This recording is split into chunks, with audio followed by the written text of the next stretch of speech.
नरेंद्र मोदी जी आणि वित्त मंत्री श्रीमती निर्मला सीतारामन जी यांचे मी मनापासून आभार मानतो की मध्यम वर्गाकरता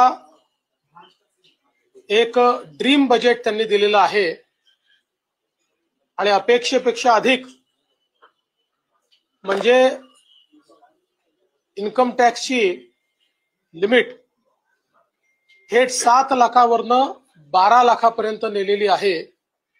त्यामुळे आता 12 लाख रुपये उत्पन्न असणाऱ्यांना कोणताही टॅक्स भरावा लागणार नाही अशी जी इन्कम टॅक्सची रचना करण्यात आलेली आहे याचा मोठा फायदा मध्यमवर्गीयांना, नोकरदारांना, नवतरुणांना या ठिकाणी होणार आहे। याच्यामुळे एक मोठं डिस्पोजेबल इन्कम हे मध्यम वर्गीयांच्या खिशात येणार आहे आणि ते जे काही इन्कम आहे ते खर्च केल्यामुळे देशामध्ये मागणी किंवा डिमांड ज्याला म्हणतो ती देखील मोठ्या प्रमाणात वाढणार आहे, ज्याचा उपयोग देशाच्या एमएसएमई क्षेत्राला मोठ्या प्रमाणात होणार आहे, त्यातनं रोजगार निर्मिती देखील होणार आहे। त्यामुळे मला असं वाटतं की या अर्थसंकल्पामध्ये अतिशय बोल्ड स्टेप ज्याला आपण म्हणू शकतो, अतिशय धीरानं घेतलेला अशा प्रकारचा हा निर्णय निश्चितपणे भारताच्या आर्थिक इतिहासातला मैलाचा दगड ठरेल असं माझं मत आहे। यासोबत विशेषतः शेती क्षेत्रामध्ये 100 जिल्हे आयडेंटिफाय करून त्याच्यामध्ये शेती विकासाची मोठी योजना राबवण्याचा निर्णय असेल किंवा नवीन पल्सेस मिशन असेल, पहिल्यांदा केंद्र सरकारने घोषणा केली आहे की तेलबियांच्या संदर्भात जी काही व्हॅल्यू चेन तयार होईल त्याच्यामध्ये 100% खरेदी केंद्र सरकार करणार आहे आणि हमी भावाने करणार आहे। त्यामुळे निश्चितच शेतकऱ्यांना अधिक उत्पादन मिळण्याकरता, अधिक पैसे मिळण्याकरता त्याचा एक मोठा फायदा होणार आहे। मासेमारी करणाऱ्यांकरता देखील जी काही क्रेडिट लिमिट 3 लाखाची होती ती 5 लाख बिनव्याजी करण्यात आलेली आहे, ज्याचा फायदा मोठ्या प्रमाणात होईल आणि शेती क्षेत्रामध्ये खूप मोठ्या प्रमाणात विविध प्रकारची गुंतवणूक देखील सरकारने घोषित केलेली आहे। यासोबत एमएसएमईच्या क्षेत्रामध्ये विशेषतः जे काही क्रेडिट एनहान्समेंट असेल, लिमिट वाढवणं असेल, यामुळे एमएसएमईच्या क्षेत्राला सर्वाधिक फायदा होईल। आपल्या एकूण उत्पादन क्षेत्राच्या 36% एमएसएमईचं क्षेत्र पण सर्वाधिक रोजगार देणारं क्षेत्र असल्यामुळे त्याचा विशेष फायदा होणार आहे। आणि सर्वात महत्त्वाचं महाराष्ट्राकरता, कारण आता महाराष्ट्र हे देशाचं स्टार्टअप कॅपिटल झालेलं आहे आणि स्टार्टअप मधनं सर्वाधिक रोजगाराची निर्मिती होते आहे। त्या स्टार्टअप करता 20 कोटी रुपयापर्यंत त्या ठिकाणी जी काही क्रेडिट लिमिट तयार करण्यात आलेली आहे याचा आमच्या नवतरुणांना आणि स्टार्टअप्सला खूप मोठ्या प्रमाणात फायदा होणार आहे। इन्फ्रास्ट्रक्चरच्या क्षेत्रामध्ये नवीन इन्फ्रास्ट्रक्चर पाईपलाईन तयार करण्यात आलेली आहे। विशेषतः पीपीपी प्रकल्पांकरता जी नवीन योजना अनाउन्स करण्यात आली आहे, यामुळे खासगी क्षेत्राची गुंतवणूक इन्फ्रास्ट्रक्चरच्या क्षेत्रामध्ये मोठ्या प्रमाणात वाढेल आणि त्यातून रोजगाराची निर्मिती होईल। त्यासोबत ॲसेट मॉनिटायझेशनचं नवीन फ्रेमवर्क आहे, त्यामुळे निश्चितपणे ज्या ॲसेटमध्ये गुंतवणूक केली आहे त्यातनं पैसा रिअलाइज होणं आणि तो दुसरीकडे डिप्लॉय करणं याला एक मोठी चालना मिळणार आहे।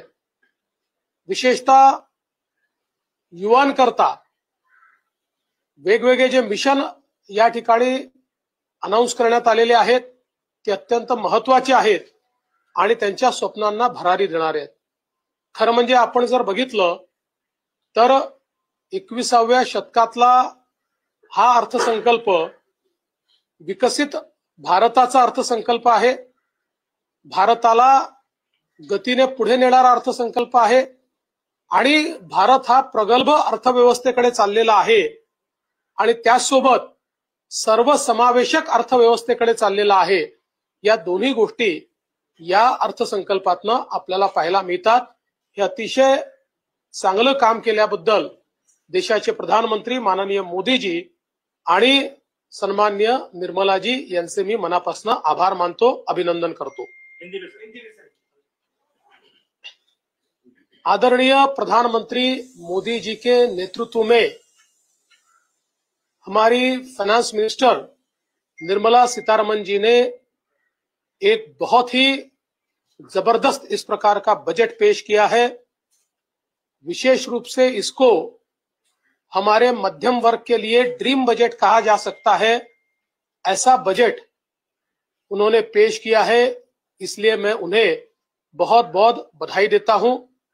विशेष रूप से इनकम टैक्स का एग्जम्पशन स्लैब जिस प्रकार से परिवर्तित किया गया है और 12 लाख रुपए तक कोई इनकम टैक्स नहीं लगेगा, ये जो घोषणा है ये निश्चित रूप से एक मील का पत्थर भारत की अर्थव्यवस्था के इतिहास में साबित होगा.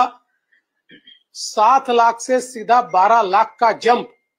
और मैं बता देना चाहता हूं कि 2014 में मोदी सरकार ने ही 2.5 लाख तक एग्जम्पशन लिमिट लेकर वो गए थे.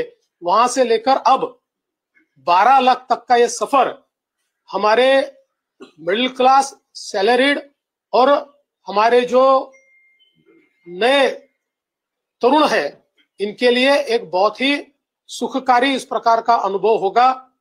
इसके कारण एक डिस्पोजेबल इनकम एक बहुत बड़े तबके के हाथों में आएगी, जिसके कारण खरीद भी होगी, डिमांड भी बढ़ेगी, एमएसएमई को भी फायदा होगा, रोजगार की भी निर्मित होगी. तो एक प्रकार से इसका एक बड़ा अर्थव्यवस्था पर इफेक्ट हमको दिखाई देने वाला है. इसके साथ साथ जिस प्रकार से कृषि के क्षेत्र में अलग अलग योजनाओं को घोषित किया है, फिर 100 जिलों में जो नई कृषि की योजना हो या फिर जो हमारे ऑयल सीड्स है, दलहन तिलहन है, इसके लिए एक नई योजना की घोषणा हो. इस नई योजना के कारण बड़े पैमाने पर किसानों को फायदा होगा और केंद्र सरकार 100% माल खरीदने की बात कर रही है. इससे किसानों को बहुत बड़ा फायदा होने वाला है. हमारे जो मच्छीमारी करने वाले किसान हैं उनको भी 3 लाख रुपए की जगह 5 लाख रुपए क्रेडिट कार्ड के माध्यम से सीधे बिना ब्याज के मिलेंगे और कृषि के क्षेत्र में बहुत बड़े पैमाने पर निवेश ये होता हुआ हमको दिखाई देता है. विशेष रूप से हमारी युवा शक्ति के लिए एमएसएमई का क्षेत्र ये बहुत महत्वपूर्ण है. इस क्षेत्र में भी जो क्रेडिट लिमिट है और जो थ्रेशोल्ड लिमिट है, ये दोनों को बढ़ाने के कारण एमएसएमई को विशेष रूप से फायदा होने वाला है. उसके साथ साथ हमारे जो स्टार्टअप इकोसिस्टम है, चूंकि महाराष्ट्र ये देश का सबसे बड़ा स्टार्टअप हब बन चुका है, तो स्टार्टअप्स को भी जो 20 करोड़ रुपए तक ऋण देने की बात कही गई है, इससे स्टार्टअप इकोसिस्टम को बूस्ट मिलेगा और हमारे युवाओं को बड़े पैमाने पर इसके माध्यम से रोजगार भी मिलेगा. इंफ्रास्ट्रक्चर के क्षेत्र में भी जिस प्रकार से पीपीपी को बढ़ावा देकर इंफ्रास्ट्रक्चर में प्राइवेट सेक्टर के निवेश को बढ़ाकर एक प्रकार से बड़े पैमाने पर रोजगार का निर्माण करने का जो फैसला किया गया है, राज्यों को 50 साल का बिना ब्याज का इंफ्रास्ट्रक्चर ऋण देने के लिए 1.5 लाख करोड़ रुपए ये केंद्र सरकार ने रखे हुए हैं। इसके कारण इंफ्रास्ट्रक्चर में भी बहुत बड़े पैमाने पर फायदा होगा। इसके साथ साथ कई योजनाएं जो केंद्र सरकार ने आज घोषित की है, मैं ऐसा मानता हूं एक पाथ ब्रेकिंग इस प्रकार का ये बजट है। 21वीं शताब्दी में एक नई दिशा देने वाला ये बजट है। विकसित भारत की ओर भारत को ले जाते हुए समावेशी विकास, सभी को साथ में लेकर समावेशी विकास करने वाला इस प्रकार का ये बजट हमारे प्रधानमंत्री जी ने और हमारे फाइनेंस मिनिस्टर ने यहाँ पर रखा, इसलिए उनको मैं बहुत बहुत बधाई देता हूँ।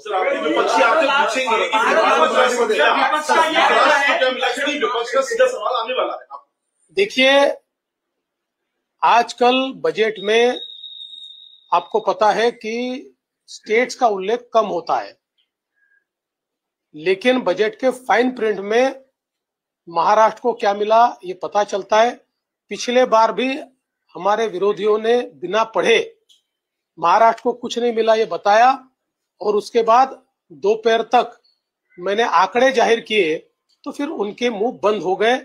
अब भी महाराष्ट्र को क्या मिला इसके आंकड़े शाम तक मेरे पास आएंगे, मैं उसे घोषित करूंगा और आपको दिखाई पड़ेगा महाराष्ट्र को बहुत बड़े पैमाने पर चीजें मिली है।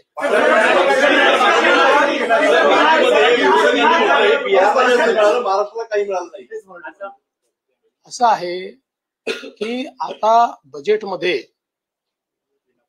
राज्यांना काय दिलं याची घोषणा करण्याची पद्धत बंद झाली आहे। हे ठीक आहे की 1-2 वेळा बिहारचं नाव आलं, पण इतर कुठल्याही राज्याचं नाव त्याच्यात आलेलं नाही। आपल्याला माहिती आहे मागच्याही वर्षी बजेट झाल्यानंतर बजेटची फाईन प्रिंट न वाचता आमच्या विरोधकांनी महाराष्ट्राला काही नाही, महाराष्ट्राला काही नाही ही घोषणा सुरू केली, पण दुपारपर्यंत महाराष्ट्राला काय काय मिळालं याचे आकडे मी घोषित केल्यानंतर त्यांची तोंड बंद झाली।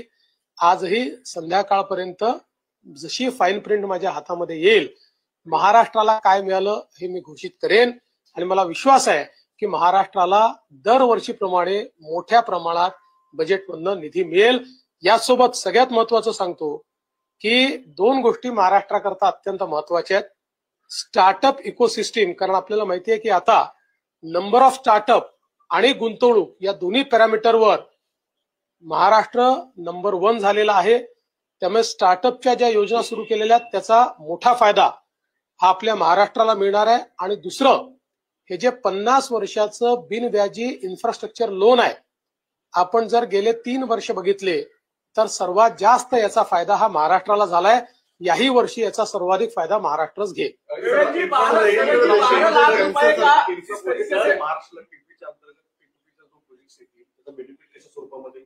आणि दुसरं विमा क्षेत्रामध्ये 100% एफडीआय म्हटलेलं आहे, त्याचा अनेक जणांचं असं मत आहे की यामुळे विमा कंपन्या अधिक लूट करतील असं एक पॉसिबिलिटी म्हटलं जातं। दुसरा प्रश्न तुम्ही जो विचारला तो मला अधिक महत्त्वाचा वाटतो, तो माझ्या बोलण्यात सुटून गेला।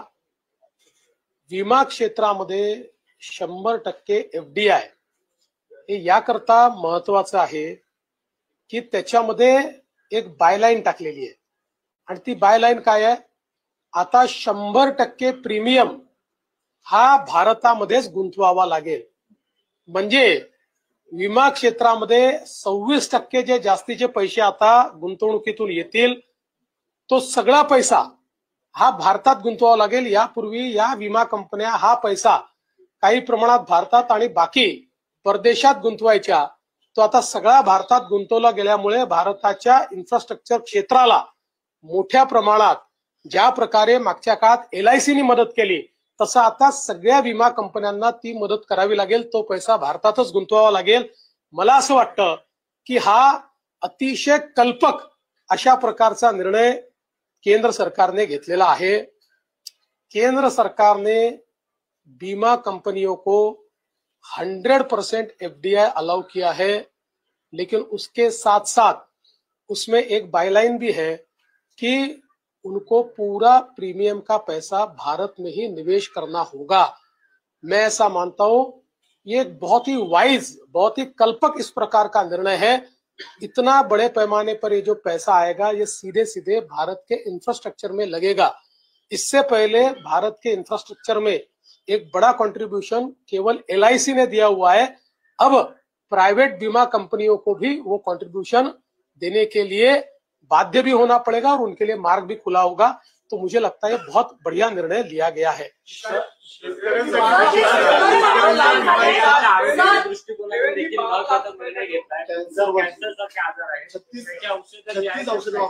मला असं वाटतं की हेल्थचं क्षेत्र जर आपण बघितलं तर विशेषतः या बजेटने कॅन्सर सारख्या वेगानं वाढणाऱ्या आजाराला खूप मोठ्या प्रमाणात दिलासा देण्याचा प्रयत्न केलाय। प्रत्येक आपल्या सरकारच्या हॉस्पिटलमध्ये कॅन्सरचं डे केअर सेंटर काढण्याचा निर्णय घेण्यात आलेला आहे। 200 डे केअर सेंटर या एकाच वर्षात त्या ठिकाणी काढण्यात येणार आहे। कॅन्सरमध्ये खूप मोठ्या प्रमाणात रिसर्च चाललाय। परदेशात खूप चांगली औषधं उपलब्ध झाली आहेत, पण त्याच्यावर ड्युटी खूप असल्यामुळे ती आपल्याला महाग पडतात। अशा 36 औषधांवरची ड्युटी पूर्णपणे माफ करण्यात आलेली आहे। मला असं वाटतं की कॅन्सर पेशंट्स करता खूप महत्वाचा निर्णय झालेला आहे।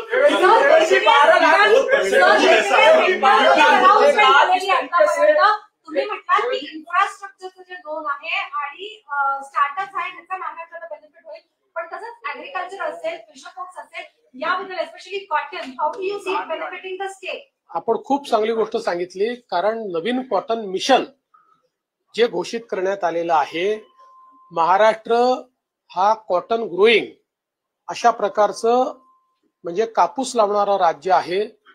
आपल्याकडे जवळपास 55 लाख हेक्टर जमिनीवर कापूस लावला जातो। या नवीन मिशनचा महाराष्ट्राला सर्वाधिक फायदा निश्चितपणे या ठिकाणी होणार आहे।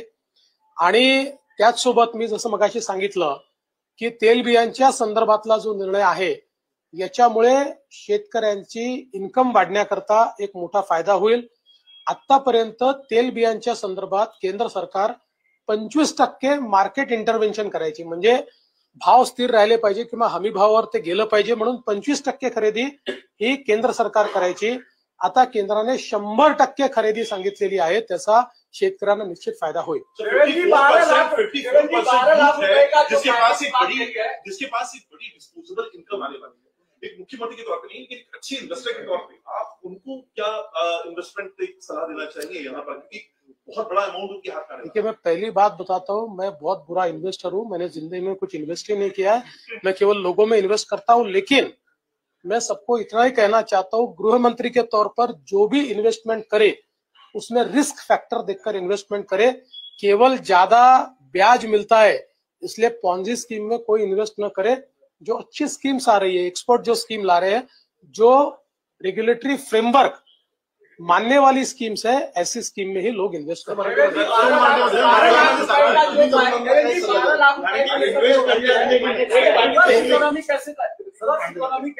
जी, 12 लाख रुपए का जो टैक्स स्लैब है उसमें रिवर्स इकोनॉमी कैसे क्रिएट होगी? देखिए, सबसे महत्व की बात यह है कि जब 12 लाख रुपए तक टैक्स एग्जम्पशन होगा, और केवल 12 लाख नहीं, 12 लाख तक तो जीरो है, लेकिन 25 लाख तक के सब लोगों के जेब में एडिशनल पैसा आ रहा है।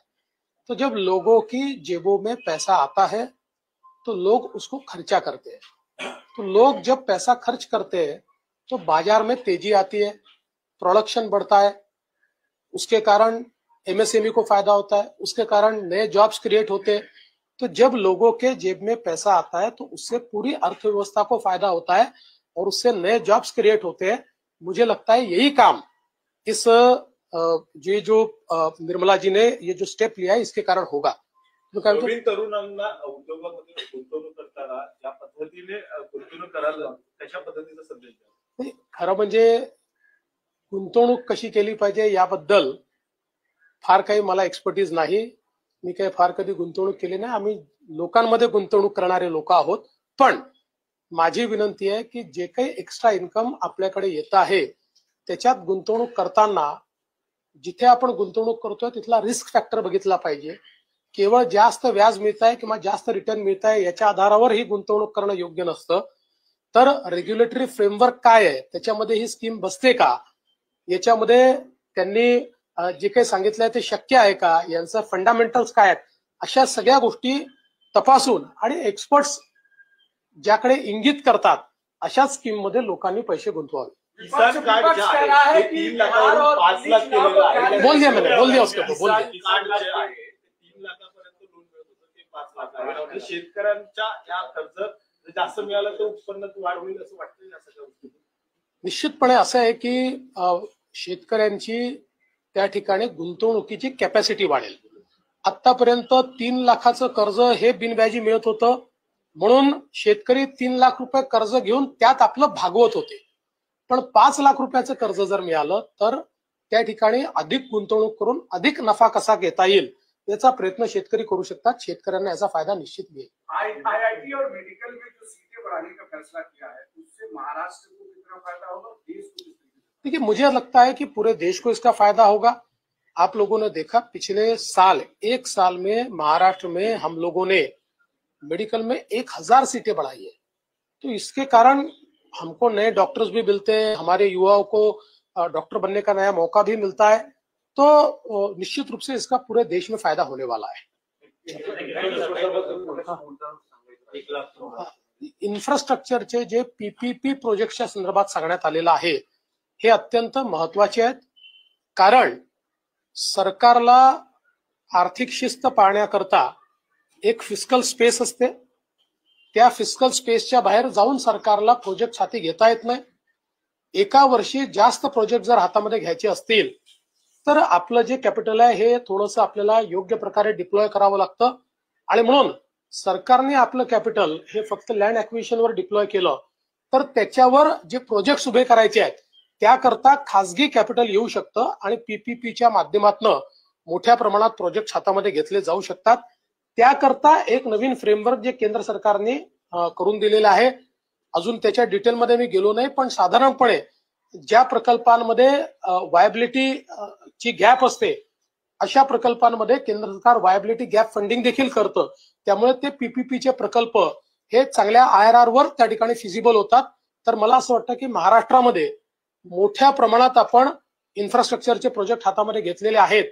या पीपीपीचा आपल्याला फार मोठा फायदा या ठिकाणी होईल. सर, एक शेवटचा प्रश्न. 12 लाखाचं उत्पन्नामध्ये टॅक्स मध्ये सवलत मिळालेली आहे, त्यामुळे जे काही आता मध्यमवर्गीयांची पगारांमध्ये भर पडेल असं वाटतं. ते तर कसं आहे की सरकारचे पगार जे असतात ते आपल्याला माहिती आहे की पे कमिशन जे दर 5 वर्षांनी येतं ते फायनल करतं. प्रायव्हेट सेक्टर काय करेल हे आपण सांगू शकत नाही. केंद्र ज्यादा दिया है, लोग ये उम्मीद कर रहे थे 10 लाख तक जो है छूट मिल सकती, लेकिन मोदी जी सरकार ने 12 लाख तक दिया और ऐसा दिया कि अब तक ये पैसा ऐसा किसी ने नहीं दिया था. बिल्कुल सही बात है, क्योंकि मैं भी 2-3 दिनों से एक्सपर्ट्स की राय सुन रहा था, अलग अलग स्पेक्युलेशन सुन रहा था. तो कोई कहता था 9 लाख होगा, कोई कहता था 10 लाख होगा. 10 लाख से ज्यादा एग्जम्पशन मिलेगा ऐसी कल्पना किसी ने भी नहीं की थी. लेकिन मुझे ऐसा लगता है कि सबकी कल्पना के परे मोदी जी ने सीधा 12 लाख का एग्जम्पशन दिया. ये नए भारत की ताकत दिखाता है. एक प्रकार से 1 लाख करोड़ से भी ज्यादा पैसा जो देश की तिजोरी में आने वाला था वो लोगों के जेब में देने का काम मोदी जी की सरकार ने किया है. सर, मुंबईचे पालकमंत्री पदासंदर्भात अशी बातमी समोर येते की भाजपने घेऊ पालकमंत्री पद आणि रायगडचं काय खरं आहे? पालकमंत्री पदाचा अर्थसंकल्पाशी काही संबंध नाही.